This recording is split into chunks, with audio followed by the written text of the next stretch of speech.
Donc nous avons été nominés pour cette catégorie, donc inclusion, égalité et équité, pour une expérience que nous avons vécue dans la commune de Ngoundiane. Ngoundiane, pour ceux qui ne le connaissent pas, nous sommes dans le département de Thiès, arrondissement de Thiénaba, et nous sommes frontalières avec l'arrondissement de Fissel, le département de Mbour, l'arrondissement de Thiénaba, nous sommes, et donc une partie du département de Thiès. Donc, au nom de cette inclusion, de l'égalité et de l'équité, le conseil municipal a pris l'option d'accompagner l'essentiel des organisations en vue d'une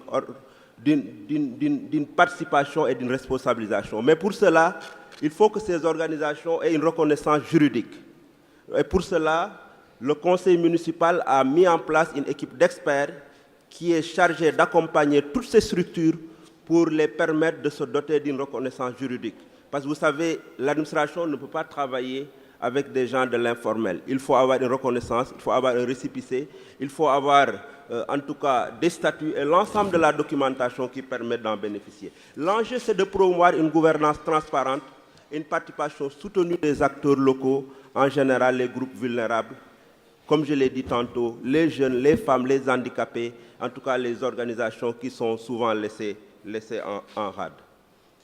Donc, comme vous le voyez, c'est des prototypes de récépissés qui sont délivrés par l'administration territoriale. Ça peut être le gouverneur, ça peut être le ministère de l'Intérieur, comme ça peut être des échelons inférieurs. Donc, c'est le récépissé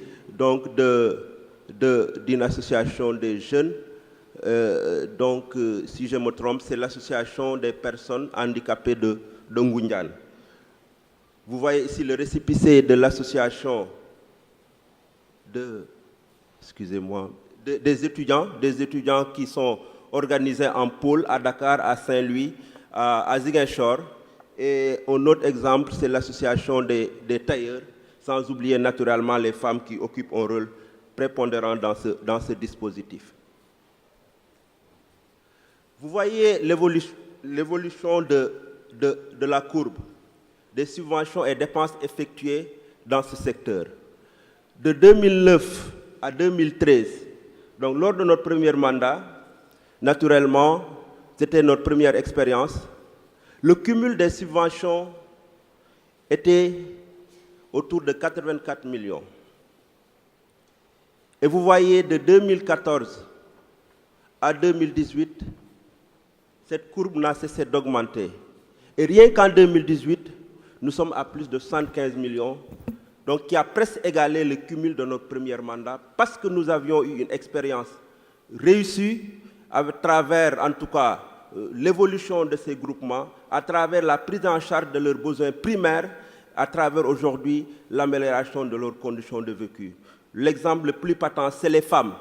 C'est les femmes qui aujourd'hui, au lieu de s'adonner à l'exode rural, parce qu'il y a 10 ans, il y a 15 ans, une bonne partie des femmes lavandières, des femmes ménagères, provenaient du milieu rural et Ngoundiane a construit un lot. Et la mise en place de ces subventions a été un déclic, parce que ça a permis à ces femmes de s'autonomiser. Naturellement, nous tendons la main à l'État, aux partenaires au développement, mais nous pensons que nous devons en tout cas profiter d'abord de nos propres ressources. C'est pourquoi vous voyez l'évolution croissante et vous verrez en détail la composition donc, de ces subventions. Mais rien qu'en 2018, on a presque égalé l'enveloppe qui a été dégagée entre 2009 et 2013.